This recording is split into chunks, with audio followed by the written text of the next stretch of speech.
fast forward, being a young adult and starting out a career, I had to choose between my hair, which is my crowning glory, and swimming, because I couldn't go swimming, the night before and then turn up to meet with clients as a management consultant the very next morning, because my hair would just be, completely frizzy or breaking, or there were no hairdressers 24/7. So I gave up swimming, really, and I was out of the water for close to 18 years. I missed it, but I had to make a choice. Fast forward, having children of my own, and I struggled with exactly the same issue. My middle child, Kayla, had issues, swimming and her hair. So she would go swimming, we'll have to wash the chlorine out of her hair. Her hair would be frizzy, her hair would break sometimes. But because my kids were homeschooled, this is all before COVID, they had to go swimming. And I do remember this particular experience that I had with my little one. Now, it wasn't just swimming. Kayla just was one of those children who hated having water around her face or soap around her face. So on this particular day, we went swimming. I doubled her swim caps and got into the pool. I handed her over to her teacher, and I was standing poolside. She had never seen me in the water. Wasn't cognizant of me being in the water with her. So she didn't really enjoy swimming. She didn't take to it that much. This is David Lloyd. And this particular day, we get out of the pool, and we head to the changing rooms, and I'm trying to wash the chlorine out of her hair and condition her hair and do everything that I would normally do. And on this particular day, she's just upset and she's screaming, "Mommy, no," at the top of her voice, at the top of her lungs. And we're in the changing room, the family changing room, the door shut. And I then get a frantic knock on the door, and I'm thinking, like, who is there? Who is this? I'm already really exasperated, trying to calm my daughter down, and I'm getting frantic knocks on the door. And the person says, they identify themselves as being the child protection person for David Lloyd and the deputy manager. And I'm thinking, what on earth?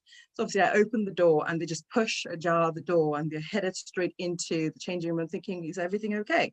And then they turn around and say to me, is everything okay? They've had reports at reception that there is a child who's potentially being abused. And I stopped and I thought, I'm sorry, I'm confused, what's going on? So I grabbed my daughter, I try to keep her decent in a towel, and I've got the shampoo in one hand, daughter in the other, wrapped in a towel, and I'm standing there thinking, what's going on? And they said, little girl, are you okay? Are you okay? And I'm thinking, what's going on? Like, what's going on? And I said, everything is fine. I'm just trying to wash my daughter's, the chlorine out of my daughter's hair. You can see, we've been swimming, and I'm just doing what I'll do each time. She's just upset about it. And they looked at me, and the look on their faces were like, yeah, we've heard it all. We've heard of people doing things to their children. Now you're telling us a child is screaming, "No, mommy, no." We can hear that when we're knocking at the door. We could hear you literally panting, and you saying you haven't done anything to the child. I'm like, I haven't done anything to my daughter. I'm just trying to wash her hair out. And obviously I stood there thinking, come on. My saving joy on that day was that because my kids were homeschooled, I was in David Lloyd 6 out of 7 days a week.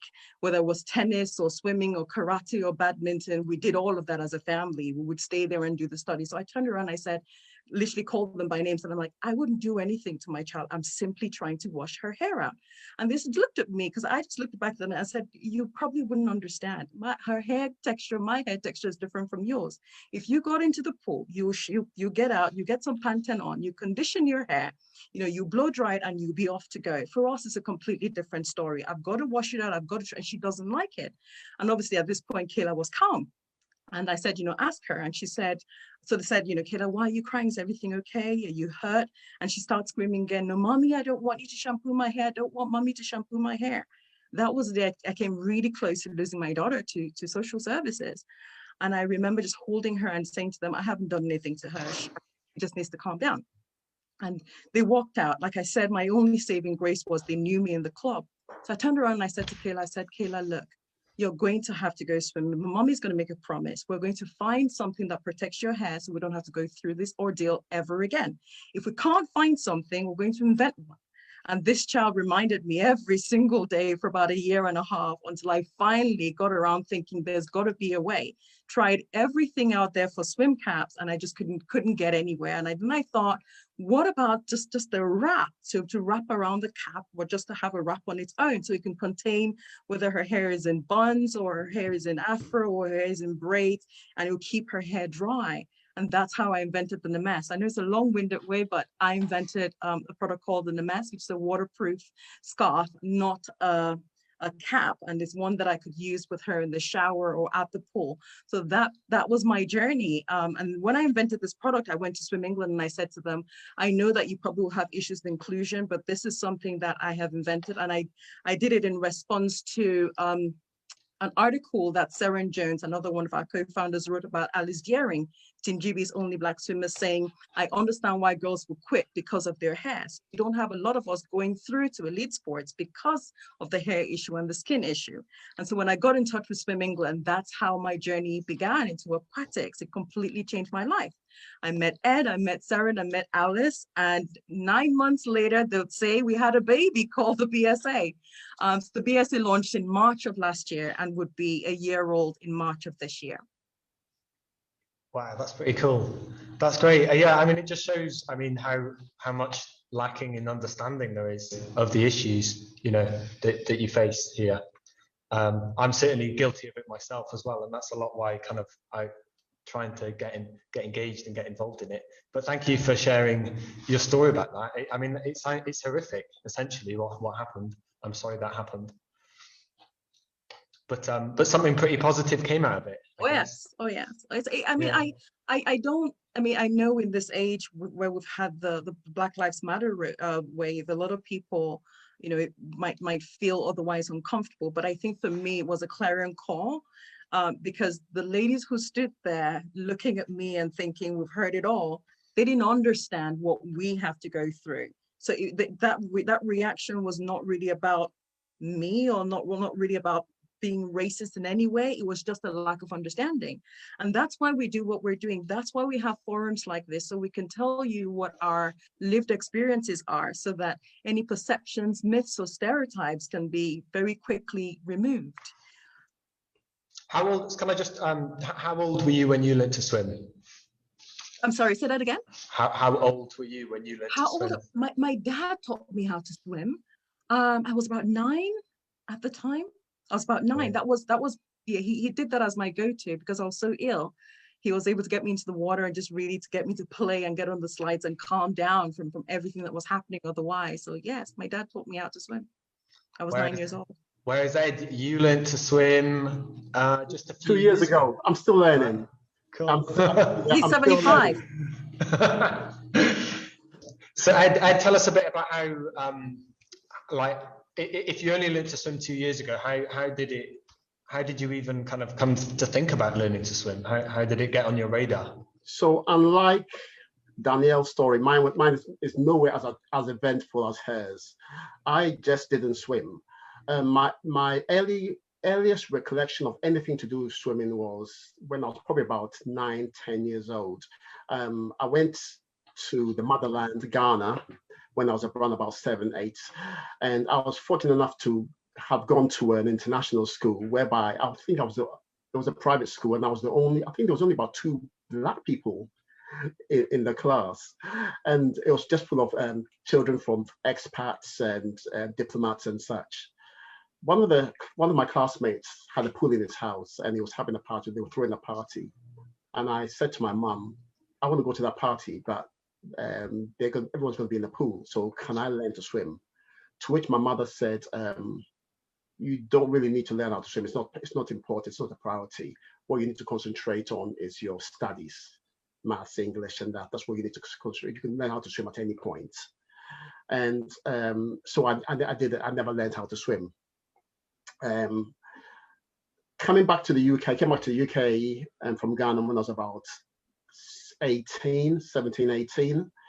And I never learned, and there was no need, at that point, there was no need for me to learn how to swim. None of my friends here swam. So I just didn't do anything about it. Roll on 20, 30 years, I'm now married, I've got a daughter who's now 10. But when she was born, my wife said to me, because we need to we need to teach her how to swim. We need to make sure she learns how to swim. And I was like, okay, whatever. The irony is that when she was 2 years old and enrolled into a swimming school, it was myself that actually used to take her on a Saturday morning. But it never really meant anything to me. And if anybody ever said anything about swimming, can you ask? Of course I can't swim. I'm Black. So I used to hide behind the stereotypes, the stigmas, and the myths, I felt very comfortable in that place, you know. And but it got to a point whereby my daughter was growing up. She was learning how to swim. And then I said to myself, if anything ever happened to her and she fell in the water and I was there and I couldn't help her and she drowned or anything happened, I would never forgive myself. So based on that, I need to learn how to swim.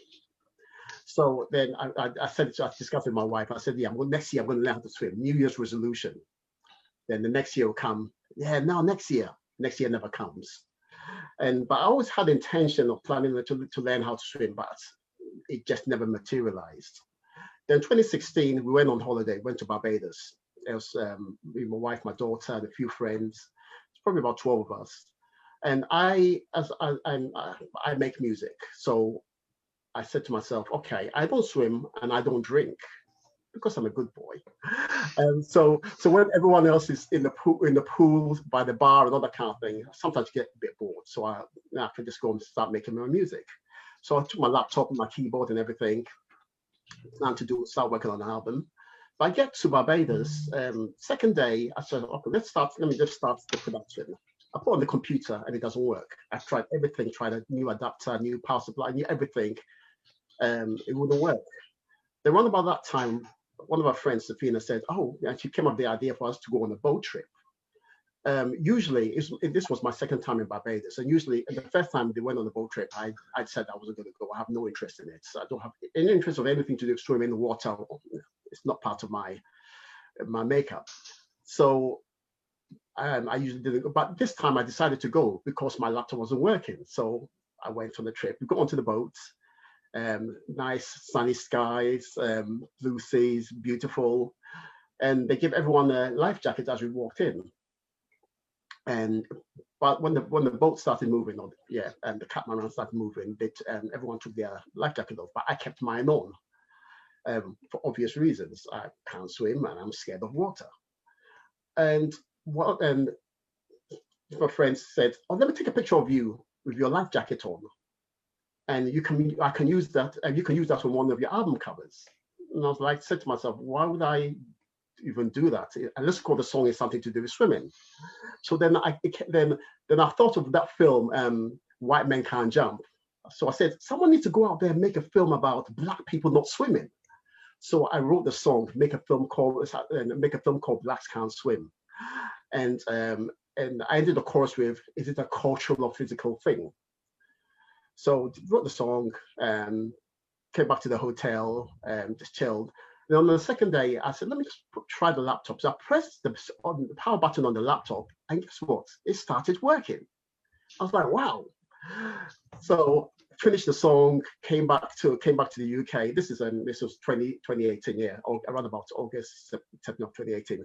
Came back to the UK, finished the song, put the song out. Then I get a message from a company called Swimming Nature, and they said, we've heard your song and we like it, and we like the part, especially the bit where you said, is it a cultural or physical thing? And based on that, we want to teach you how to swim. And we want to teach you how to swim. And it's not going to cost you anything as long as you let us document it. And for the record, I grew up in London. And if anybody tells you that they're going to give you something for nothing, the first thing you're going to is like, hold on, what's what's the catch? So they said, no, we're aware of the issue with the disproportionate amount of Black people not swimming. But because of the sensitivity around it, and especially we being a white organization, we can't talk about it after all. But since you're talking about it, we want to prove to the world that it's not a physical thing, it's a cultural thing. So around about that time, another friend of mine said, why don't we make that film? And you make music videos, why don't you make a film? So I said, okay, that's a good idea, but I don't know, I don't even know where to start. Then I thought about, hold on, I know somebody who is very, very good at making music videos, so he probably must be good at making films as well. And he has made a few films. So I contacted Mr. X. I said, Mr. X, I want to make a film. So they started asking me all these dumb questions only a film director would ask. Like, what kind of grade do you want it? Do you want it to be a feature film or short film? And I was like, listen, I don't know about that. I just want to make a film. So long story short, we decided how we're going to construct the film. So we decided to get a few people from the community who share the same issue with myself of not swimming, and those that even do swim don't really swim on a regular basis, and ask them their story. So we got a few people who got together, and then we recorded everyone's story. But we looked at it and said, hold on, there's still something missing. We need something else. And at that time, the film was going to be about 10, 15 minutes. And I said, no, I want the film to be much longer than that. So the director said to me that we can't record people talking about their personal stories for a half an hour, an hour. People get bored, especially as none of you are celebrities or anything. So you're going to have something else to it, add something to it. So we came up with the idea of a drama. So basically, I come downstairs from a bedroom, wake up in the morning, put on the television, and then there's people there. So there's on the news, people are talking, they're talking about this flooding, this flooding that's come, this torrential rain that's going to come. And then me not being able to swim and being scared of water, microphobia, I decide to go and buy a life jacket and wear that everywhere I go. So I buy my life jacket, and everywhere I go, I wear that life jacket. So we shot that, we filmed that, but then we still needed something else. Then we came up with the idea of Mr. Society, as in this voice in my head telling me that Black people don't swim. So just keep on wearing that life jacket, stay away from the water. And so in the film, I'm stuck between Mr. Society telling me that I can't swim, and so I shouldn't swim, to stay away from water. And then my friends and family who are telling me that, don't be an idiot. Everyone can learn how to swim. Everyone should learn how to swim. You can swim.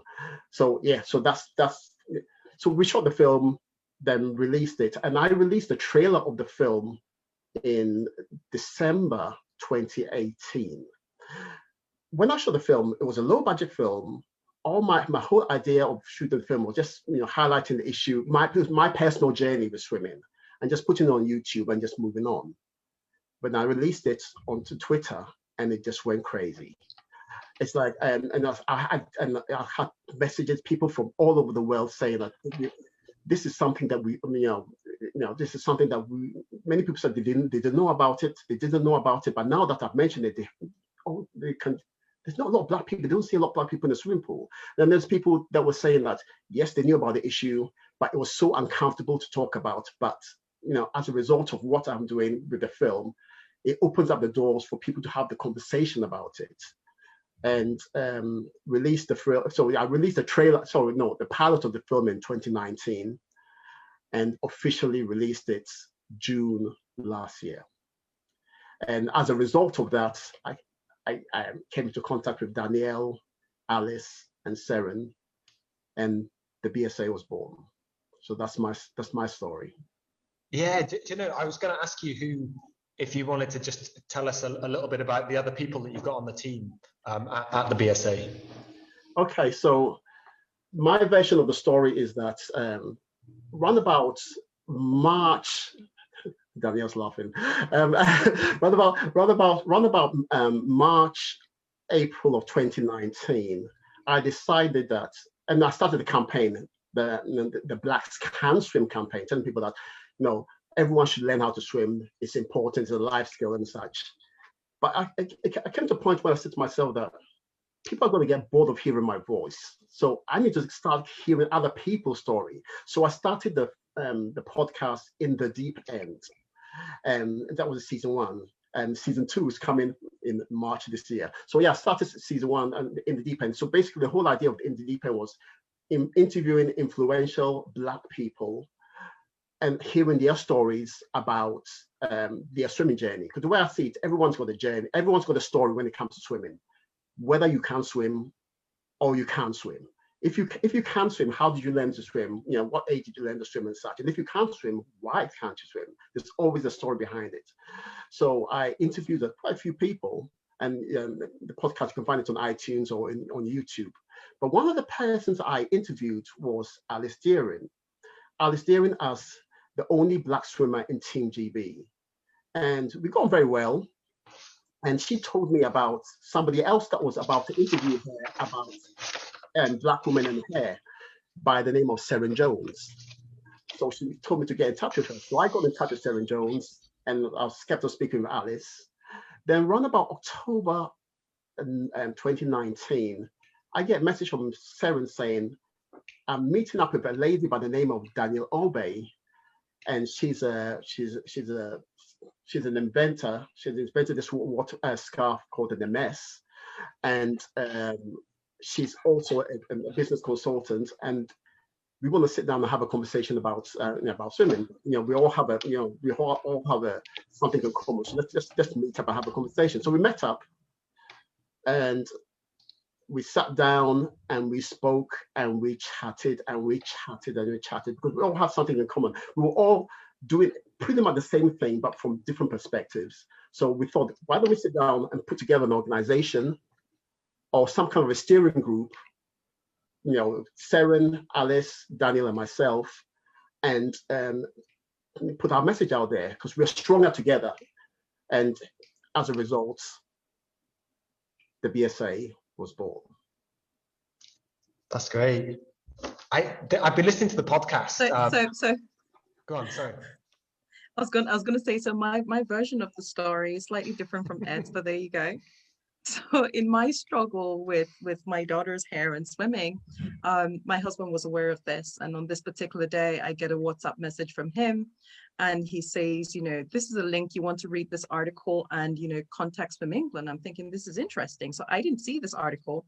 I get on my email and I open the link, and it is an article by Seren Jones, a journalist, BBC journalist, used to be an elite swimmer herself. And she had a scholarship through swimming to study in the US, but now works for the BBC. And she'd written an article on Alice Deering, Team GB's only Black swimmer. And Alice then quoted Alice saying, I understand why girls will quit because of their hair. And it had some statistics from Swim England on people, on competitive athletes who were registered as, Black, Asian, and minority ethnics, how low that was, and the issue of representation. So I kind of thought, interesting. This is about a month after I literally have been testing the product that I'd invented on my daughter's hair, and I got dry. And I thought, okay, so I wrote to Seren saying, look, I've got this tool that might foster inclusion. Would you like to meet up? Really liked your article. And it's inspired me to come forward with this invention, because I was just thinking, look, I've sorted out my issue with my daughter. Now she can go swimming. I can potentially get in with her, and end of story. But this was a bigger call for our community. And then obviously I contacted Swim England as well. And at the time I was speaking to Swim England, they had been speaking to Ed, and Ed had been part of your Love Swimming campaign. Obviously they knew of Alice because Alice was swimming for British Swimming. And they had also spoken to Seren because she had written to Swim England for some freedom of information for the article that she was doing. So all four of us were speaking with Swim England at some point around about the same time, but nobody was getting anywhere because there wasn't even an inclusion officer at the time with Swim England. It wasn't until much later that Mike Hawkes was hired, was really recruited as the inclusion officer, and Swim England started to look at inclusion. So they were aware of the issue and were speaking to the communications manager at the time, or communications officer at the time, but that's as far as it went. So it wasn't 4 months until we started those conversations that we heard anything back from Swim England. So that really is how that's how our journey began, really, through the article. So we're because I know that you're working with Swim England, and I know like you did the podcast with the RLSS, the Royal Life Saving Society. Are these the really low rate of swimming within the Black community? Was this something that they were aware of and that they have not known how to deal with, or not dealt with it for whatever reason? And why is that? Like, do you know much about that? The way I see it is that to get to the community, to get to the Black community, and you remember, this is an issue. This is a generation-long issue, and we will talk about some of this, and I'm pretty sure we'll talk about some of the reasons why and why we don't swim, why a huge amount of us do not swim. If you are not part of the community, and you will not be able to get through to the community. And as Danielle said, the swimming hall didn't even have an inclusion officer. So getting through to the community was something that they couldn't do. So I know there was a number of programs that many of the governing bodies had done various very different programs, but without a strategy of getting through to the community, or even having a presence, having somebody at that level who can, it's never going to happen. And I think that's the reason why many of the governing bodies failed in actually getting through to the community. So how, so obviously you are like a kind of seed that has grown from within the community, and now you're trying to talk about it. And why is it taking so long, essentially? I think one of the things that we did when we just launched the BSA was to try to understand the issue and the statistics that were on ground. And a Sport England survey, stated that 95% of Black adults in England don't swim. We don't know how many cannot swim, but we know they don't swim. And 80% of children, again, in England don't swim. Now, if I could add to that, the WHO, the World Health Organization, also states drowning as being a big issue for predominantly, communities in low socioeconomic areas and countries.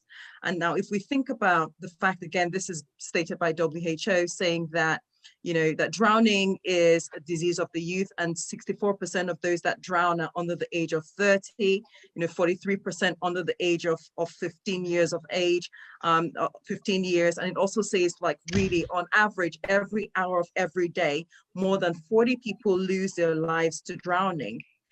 And it's an issue. I think for us, the final straw that broke the camel's back was the Costa del Sol incidents, where we were dealing with a family of 5 who went through on holiday to Spain, and 3 of them came back in body bags, and 2 of them are alive today. Incidentally, they're actually acquainted to me. For me, that was really heart-wrenching, because I am a family of 5 as well. Just the thought of what would have happened was a big issue. But when you sit down to break down what could have happened, we only have the opportunity to put it in hindsight. We think it's a water safety issue and not necessarily a swimming ability. So you head to a pool, and you're 5 of you, you head to a pool, you get to a pool, there is no lifeguard, and you still feel confident enough to get into the water. So somehow there would have been some sort of swimming ability if they were still comfortable enough to get into the water. But then when you now start to think about it, the deep end was in the middle of the pool. No one scanned the pool to see that. Was there ever a thought of how far am I from help if we need help? Was there a thought of, where is the emergency bell? Where is the floating ring? Is there anything in terms of safety that can be used if anyone got into distress? They didn't think that way. Well, we don't know. We don't know. What we have, what the results of what happened shows us that they potentially did not think that way. So was it a water safety issue, or was it a swimming ability? We think it was water safety. And when you think about the statistics that I just read now about WHO talking about the issue of water safety and drowning being quite prevalent in certain communities, I think I was saying this to you just before the call. I said, when you're thinking about swimming outdoors, if you were speaking to me or speaking to Ed or speaking to majority of people from our community, and that you're telling us to take the plunge, I wouldn't take the plunge. I would love to, and I go snorkeling, and I absolutely love snorkeling, but I always have my life jacket on. I love water sports, but again, I keep that life jacket on. I'm quite adventurous. My family, we love the water. Our children swim, and they swim quite well. But for us, it's a water safety. The first thing I'll be thinking about is water safety. I can't jump off the edge of what? It doesn't have a bottom. Like, I can't stand. I wouldn't get into a pool where I couldn't stand on. So for me, when I'm thinking swimming, I'm not really thinking about how exhilarating it is. And it was for me when I was much younger, because that was my go-to. But I'm thinking more about water safety, my safety, the safety of my family. So I would not necessarily be driven to go outdoors and swim in the ocean or swim anywhere outdoors if I didn't know that the safety issue was first dealt with. So I guess when we're thinking about inclusion, we should be thinking about inclusion from that perspective. Very recently, we did some preliminary survey or research on some work that we're looking to do to find out actually the key drivers that would make, you know, people from the Black community, for instance, engage in aquatics. And, you know, water safety was top on the list. You know, swimming as aquatics as a life skill was top on the list. And then the next thing was health, and the next thing was leisure, but very few of them thought about it as a sport or thought about it as something they could engage in more than just, like I said, first for water safety. So there are certain barriers that preclude us from engaging in aquatics, and unless these are understood from where we are, it's hard to drive through inclusion. And I think that's the same thing with the governing bodies as well, because everyone has been tackling, you know, we don't see the representation, so they potentially are not good in the sport. Not necessarily. If you come to us with swimming as a sport, not really. But if you come to us with swimming as a life skill, then we'll start to engage in it. I mean, I swim for leisure as a weak swimmer, but potentially my 3 children would be elite swimmers because I now have an inroad into this community. So yes, quickly to add into what Danielle said, and every time I speak, I'm speaking from my perspective. When I grew up, like I said, my mom is very, very big on water safety. Her idea of water safety is stay away from the water and you will not drown. And that's how I grew up, and that's why I stayed away from the water.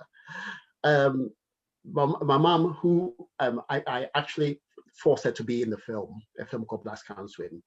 I said to her, Mom, it's because of you that I can't swim. You're going to be in the film, whether you like it or not.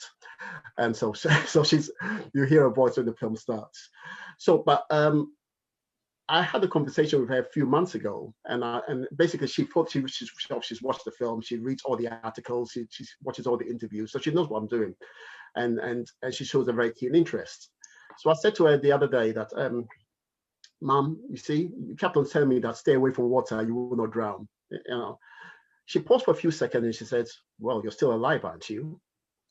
So basically in her head, she's, you know, water safety is the main thing. And the way you can combat that is stay away from it, and then you will not, you know, you'll not drown. Stay away from fire, you won't get burned. Stay away from water, you will not drown.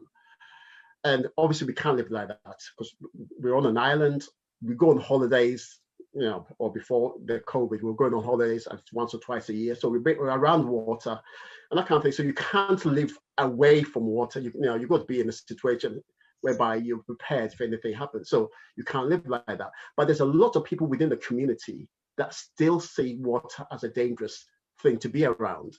And until we can give them that kind of confidence that, you know, this is how you deal with water. You know, learn the water safety element of it, and this is how you deal with it. People are not going to swim. So yeah, so it's the water safety part of it is very, very, very important. Yeah, I think like a lot of this big fear of water, and as you say, that the attitude of if you don't want to drown, stay away from water.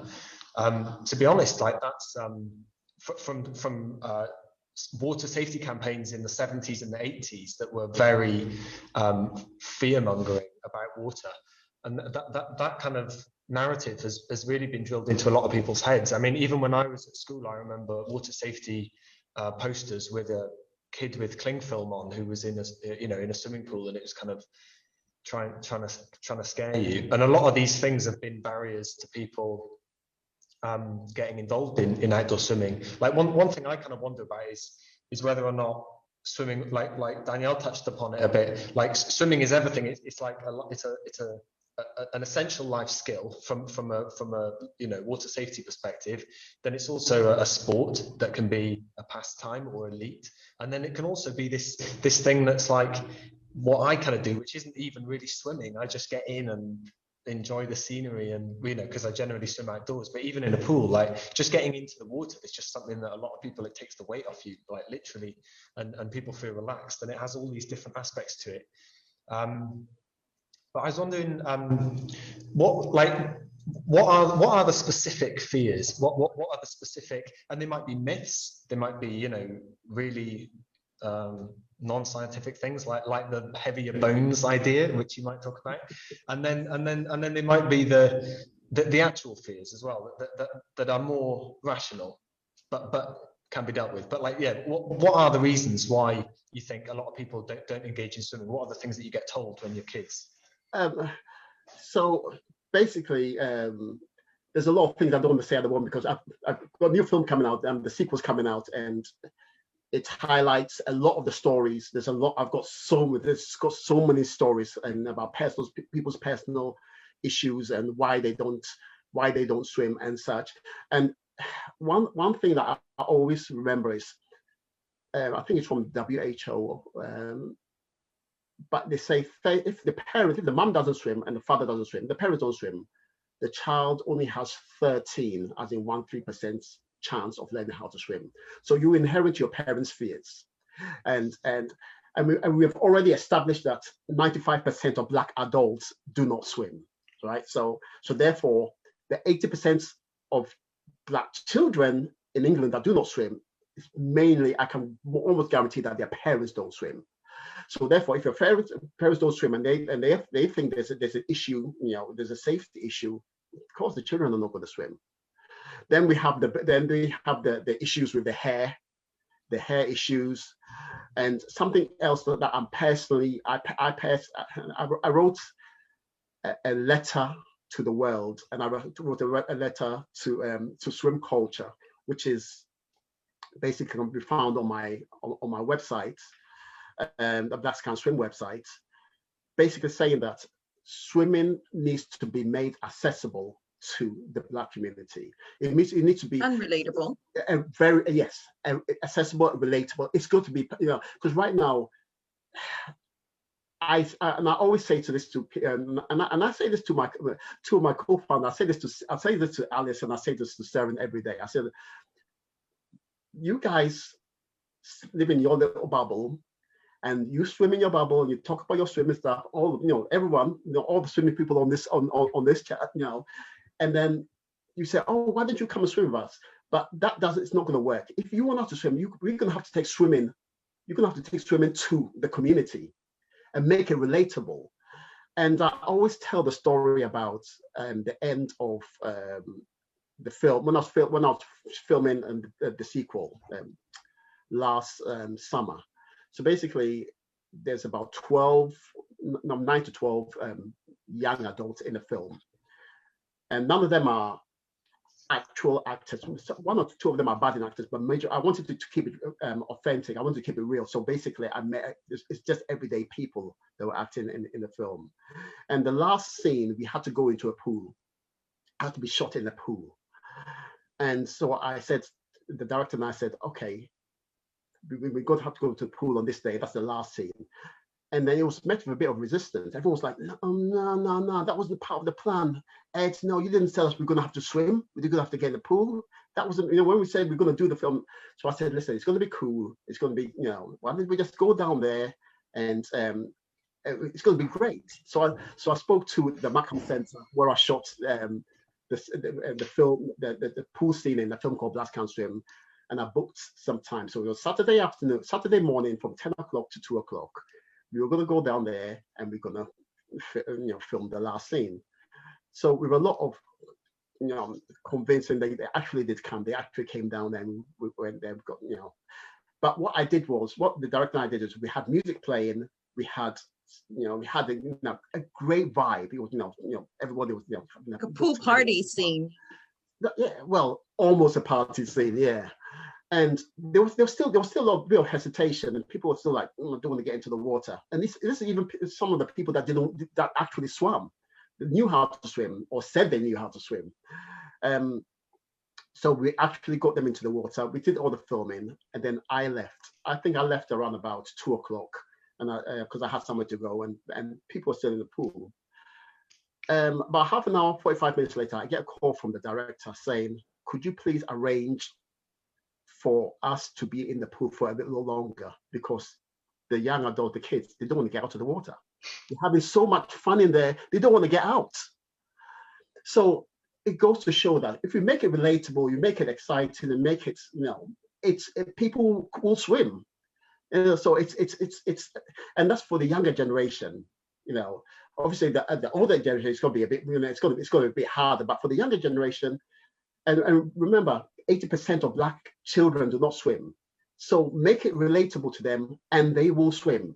And once they start swimming, this is how role models are created. So the generation behind them will see them swimming, and then will say, okay, they're swimming, I'll start swimming as well. They start seeing them in positions as lifeguards, swimming instructors, and then the issue of the disproportionate amount of Black people not swimming becomes a thing of the past. But we're going to have to get the younger generation swimming. People like myself who suddenly learn how to swim in their 30s, 40s, 50s, and 60s is few and far between. But the younger generation are those that we need to start getting them swimming. Is there something going on at schools? Like I don't know what the status is of swimming on the national curriculum, and I understand that it might be different by region and kind of your local borough or council. Like, could you explain a little bit about that? So basically, well, I think your Swim England's statistics says that basically on swimming is part of the curriculum, and I think there's 3 criteria. Quote me if I'm wrong, but I think the first one is you should be able to swim. By the time you leave primary school in year 6, you should be able to swim 25 meters, should be able to perform 2 different kind of strokes, and also a water safety element. So these are the 3 main criteria. I think the national average of kids that are able to do this by the time they leave primary school is 70% or thereabouts. That's the national average. Very conservative figure anyway, but yeah, 70%. But when you go to the Black and ethnic minorities areas, it goes down to 42%. And we try to understand why. So why don't, if swimming is part of the curriculum, why don't they swim? Why are the Black children not swimming? Or why is it 42%? Then I spoke to a number of teachers, and I spoke to a number of school teachers, and they say basically the issue is that you only have a certain amount of swimming lessons in the school year, and you only have a very short period of time. You've got probably about an hour. Most schools don't have a swimming pool. You have to go to a leisure center. You've got to get into a coach, get there. So by the time they actually get into the pool, you only got about 20, 30 minutes to do anything. And so they spend, the swimming instructor will spend time on those that actually know how to do swimming, how to swim. But those that don't, they will just put them to the side and just blow bubbles and just play in the ring and just sit the side. And so the only people that benefit are those that have some level of swimming outside of the swimming curriculum, the education system. And so if your parents don't see the value of swimming and they don't take you swimming outside of the education system, then you're not going to know how to swim. So if the curriculum is swimming in the school is the first point of swimming for you, nothing's going to happen because you're going to be left behind. And I think that's the reason why a lot of the Black children and the Black communities don't, because the parents don't see it as a priority, and therefore don't take their children swimming outside of the education system. Are there any kind of pockets of positivity that you see, like kind of almost like case studies where you can see a culture, either like geographically or culturally, where you think, oh, something special is happening here, or these, the issues seem to be being overcome, and you're kind of looking at things. Are there anything like that you can tell us about? I think I'll let Danielle answer that question. But before we do that, the first thing I'd like to say is, since a film called Blacks Can't Swim and a number of other things that are happening, and I don't want to take all the credit to myself, a lot of people find it very, very, very difficult, very, very, very easy to talk about the issue. So basically, something that was very uncomfortable to talk about, we are now talking about it. And I think that is the beginning of the end because of the issue. Because once you can start talking about it, then we can actually deal with the issue. So within the last 2 years, I think there's a lot of positive things happening. It's going to, like I said, it's a generation-long issue. It's going to take more than a couple of months to fix. But we are definitely on the right track. This definitely is the beginning of the end, and we are changing the narrative. Danielle, do you have anything to say? Yes, so Owen, we've made a lot of positive progress since launching the BSA. I've been looking at some chats and a few questions I might be able to touch on in my answer. So work has been done by the national aquatic governing bodies at the grassroots level, but nothing has really filtered up top to where you have the design or creation of learn to swim programs or even swimming teaching programs, taking a look at our community. So all the programs that have been created to date have been an exclusion of us. So work has been done at grassroots level. And yes, there are some schools that prioritize the kids swimming and everyone learning to swim, but by and large, especially in areas of high deprivation where they don't even have access to water, to pools, it is a significant issue. There are other barriers that preclude the community. For instance, eczema that is prevalent, with chlorine really aggravating that. So there are quite a few bits. So really what we did since launching the BSA was to start these discussions with the National Aquatic Governing Body, saying, look, it's not enough to do work at grassroots level. We need to see it filter up top. If you don't even understand that hair, for instance, is an issue, if you don't understand that, you know, we deal with aquaphobia, but much in a different way than you do, these are certain things that you'll have to look at. So the next thing the BSA is doing, the film has highlighted the issues. The BSA is now looking to investigate these barriers. So from a social behavioral perspective, as well as from a scientific perspective. When we launched the BSA in March 2020, we got a lovely email from a gentleman. He probably was in his 80s at the time, and he said he learned how to swim as a swimming teacher. Well, he took his swimming teacher's training back in the late 60s, early 70s, and he was taught that whenever you had, you know, Black people from Black community coming in to swim, deter them from swimming and send them through to do more landed sports. Because of their hips and their big bones, they really were not good swimmers. And he said he had literally taught a lot of people from the community and turned them back and said exactly that. But now he understands better that, you know, that was not particularly accurate, and what could he do to make amends? And I'm thinking, just imagine the number of people who have stepped away from trying to make an effort to learn how to swim because they believe the big bone theory. Now, for instance, I float. My husband, he believes he doesn't float. It might be a technique thing, it might not be. But there are lots of people within the community who believe the big bone theory, who believe the big hip theory, and believe that there are stereotypes and there are myths. So the first thing we want to do, or the next thing we want to do as the BSA, is to investigate the barriers that actually preclude our community from engaging in aquatics more.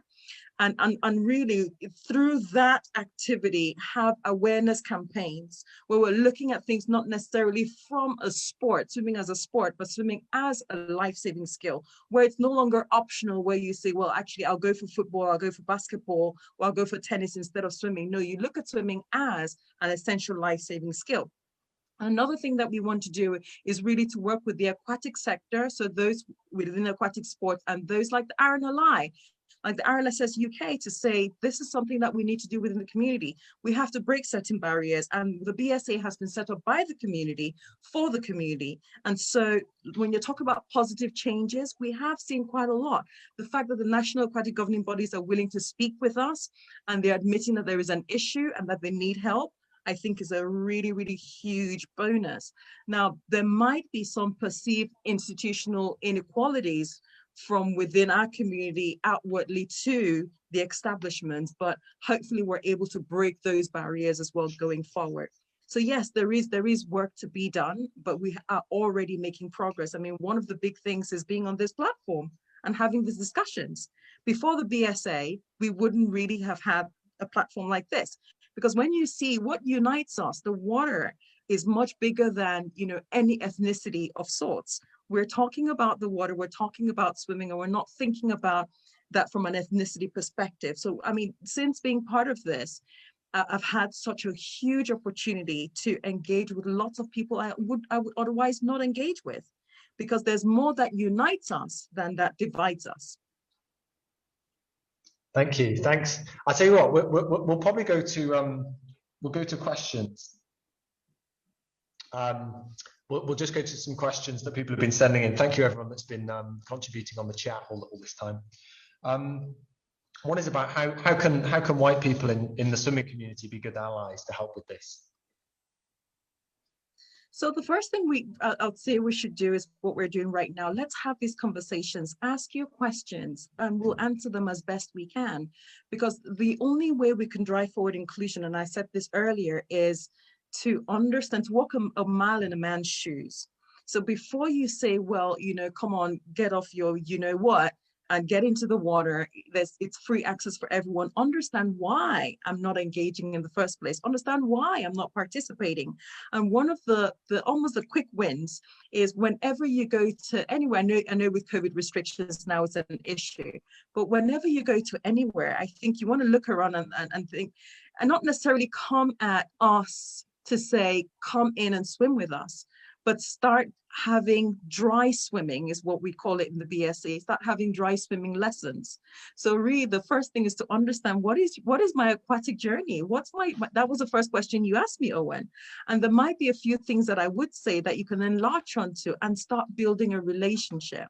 What we're looking to put forward and with the aquatic governing authorities, and this would be much later on, is to think about a swim buddy system to try to buddy people who can swim people who cannot swim. But the only way we're going to start breaking the ice and start to deal with this issue is if each and every one of us looks within our community and finds 1, 2, or 3 people who do not swim, regardless of their ethnicities, and ask them about their aquatic journey. And be friends with them and see how you can start these discussions outside of the water and potentially get into the water. Since being part of the BSA and having these discussions, I've made up my mind, oh, goodbye COVID, that I actually do want to get involved in open water swimming. It's something I would love to do. Now that I know that I potentially would have support from that community and that I wouldn't turn up and be sticking out like a really sore thumb, but that people will understand that, you know, it's okay. Come on, Danielle, we can do this. I'll tell you what, before we ask, I'll ask a few more questions from the audience. I just wanted to emphasize to everyone to make a donation if you can. The money that you donate through the PayPal, or Matt's also put the bank details there, it gets split between the speakers and ShAFF as well. ShAFF are amazing. They put on fantastic events. They put on talks, workshops, films, documentaries, and also you know, myself and Ed and Danielle. To make things like this happen, it really helps to have a little bit of money, and it helps support the work of the Black Swimming Association as well. You know, we need, you know, things that are worthwhile. People should be paid for their time. That's what I believe. We are a charity, so. Oh, great! Yeah, exactly. Yeah. So so please do make a donation. Matt's put the information in the chat. You'd also get it as an email afterwards. And Matt will send you an email, I think, immediately after this or tomorrow, and that'll have the information so you can get it there. Yeah, we'll just go on to another question. There was somebody mentioning, have you got any behavioural psychologists working with you to help with the research? There are some excellent researchers out there. Sounds to me that the social norms are really stacked against Black kids, alongside skills like capability and motivation. So like, at the moment, there's a lot of people watching. If you need help, yeah. So please reach out to us if you can. So we've come to the tail end of scoping the research brief right now. We've had to split it between the academic scientific research that's required, i.e. the big bone theory, if we can float or not, and also just looking at the social behavioral part of things. We're hoping to go through for funding and then tender and open it up.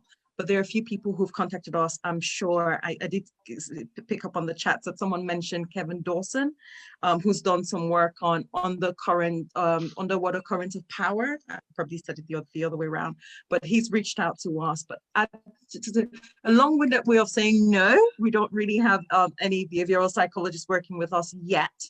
But we're open because this is a generational long issue. It didn't just creep up. I mean, when I got speaking with Kevin Dawson and reading his book and some of the work that he's done, I was completely taken aback by the fact that from 1444 to 1888, the research he'd done, aquatics was a part of us. And if we even think back at, countries in Africa that are coastal, aquatics is a big part of their life. So where this connection has happened and where the aquaphobia has creeped in for us right now, I don't know, but we're hoping that with this research, we're able to get down to the bottom of this, not only from a perspective of trying to educate people, but from a point of trying to encourage our community to actually participate and engage more in aquatics, even if it was only from a water safety perspective. That's great. There's Logic tells us the Big Bang theory is wrong on all fronts. I don't know. So there's a chat that came in saying, I think Andrea was saying that logic tells us that the Big Bang theory is wrong on all fronts. I have absolutely no idea. I can simply say in my family, I float. My husband doesn't, and he's muscular. I don't know if it plays anything. I've got a god brother who swims like a fish and even swam competitively nationally, but he walked away from the sport at 17 just because there was no representation, and he went through for basketball instead. Fast forward, he's 27 now and regrets having done that. But there you go. He swims proficiently. He is an athlete, he is an elite swimmer, but he doesn't float. So I don't know. I guess we'll find out from the research. I've had people come up to me and say, Black people come up to me and said, since the film, since the BSA, and asked me, do you know any swimming instructors that are sympathetic to the issue? To which I ask, what do you mean sympathetic to the issue? They said, and many of them have said, my previous instructor has told me that the reason why I'm struggling is because of my structure, because of my ethnicity. So there's swimming instructors out there who are telling people that because of their big bones or their big bottoms or such is the reason why they're struggling with swimming. So this research that we're doing is very much needed. So we need to have it, it has to be, those theories have to be disproven, those myths, because they're out there. And you would think that probably in this day and age, people will not believe that, but people do. So it's a big issue. What does kind of success look like? How do you when will your kind of job be done, as it were? When there's no need for the Black Swimming Association, our success is for us not to exist. When we don't, as an organization, when we don't exist, that's it. That is success to me. But also, really to expand on what Ed is saying. Sorry, Ed. Sorry. Yeah, and also, and like I said, and I've said it before, if one person does not drown, does not drown as a result of what we're doing, to me, that's good enough. If we save one life, if we get one person learning how to swim, one person being aware of water safety and does not drown and does not die, based on what we're talking about now, what we've been talking about for the last 2 years, that is, to me, that is success. That's great. But Danielle, was there anything you wanted to add to that? So I was going to say that the reason the Black Swimming Association was set up was because no one was actually looking at swimming from our perspective. So whether you're thinking about ED&I, that didn't exist. I mean, case in point, Swim England not even having an inclusion officer to deal with this particular issue that we're talking about.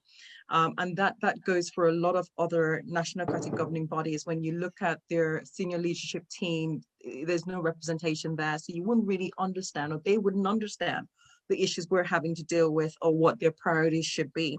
So when we start to see the representation, not just at grassroots, not just at elite level, but even in the boardroom, and acting managers, then we know that we're doing a good job. Point number one. Point number two, the BSA is pushing for water safety to be what is mandatory on the national curriculum and not just swimming.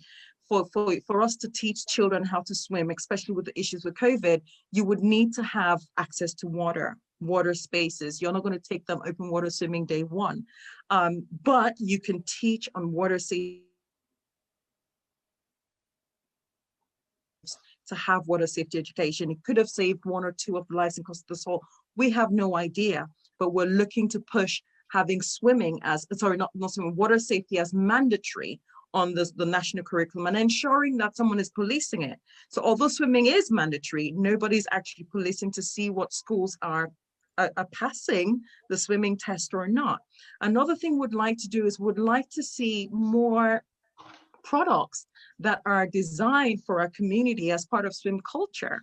We are generally curvy. So whether it's a speedo swimsuit or an arena hat or whatever it is, we would love to see products that actually, even that does look at modesty.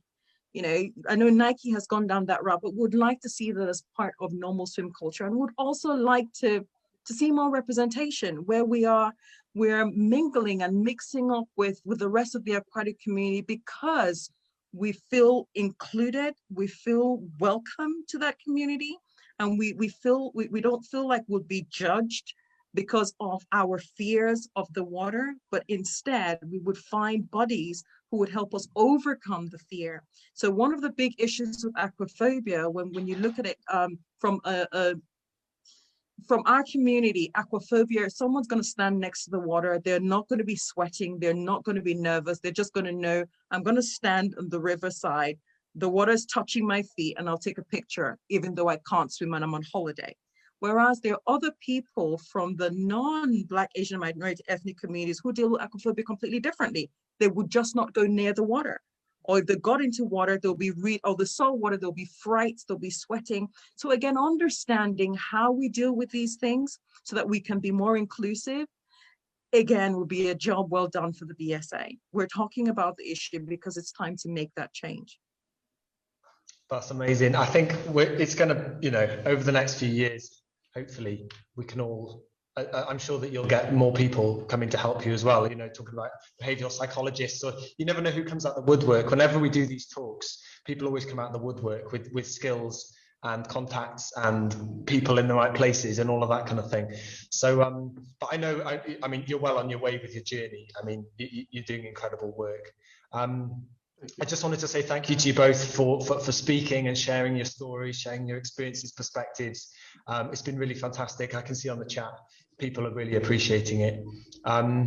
Just before I hand back to Matt, I just wanted to say again to everyone, if you want to make a donation, please do.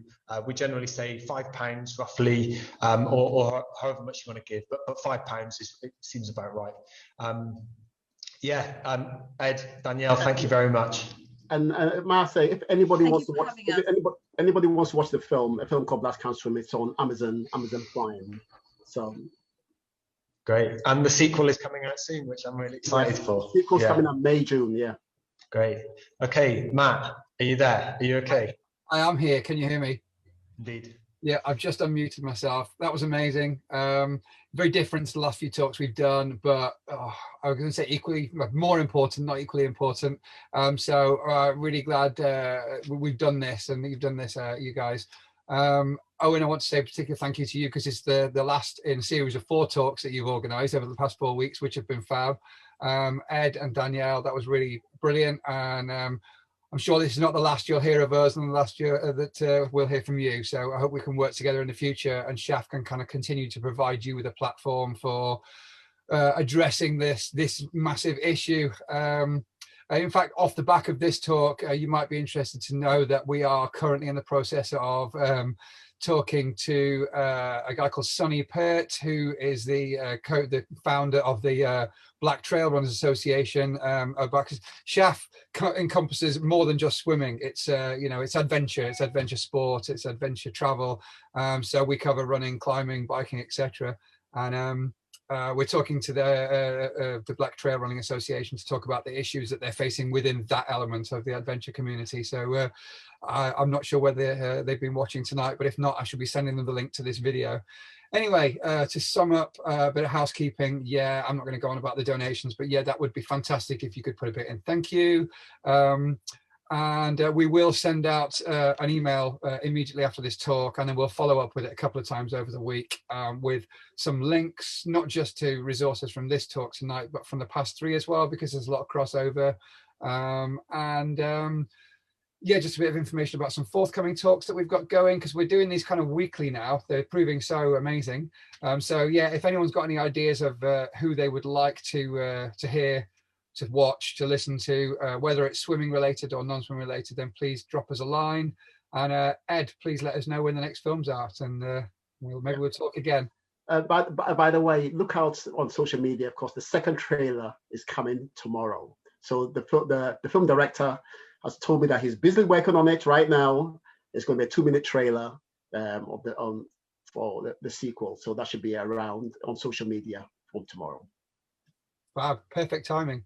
Now I've just unticked the box to allow people to unmute yourselves. So if you could all not do it immediately, because otherwise it becomes untenable. But if you just want to unmute yourselves, if you want to say goodbye, you're welcome to, but you don't feel the need. Anyway, it seems like a nice way to time. Cheers. Bye-bye. Bye. Bye. Bye. Good luck. Bye. Bye. Bye.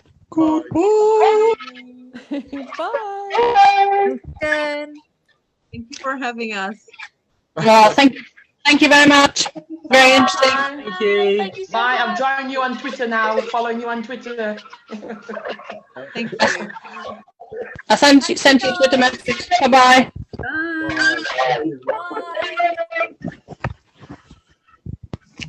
One way. Bye-bye. All right, I'll see you all. I'll see you soon. Thank you very much, Ed and Danielle. Thank you you. very much. I hope that was okay. I hope you enjoyed. Thank you. Cheers. Thanks.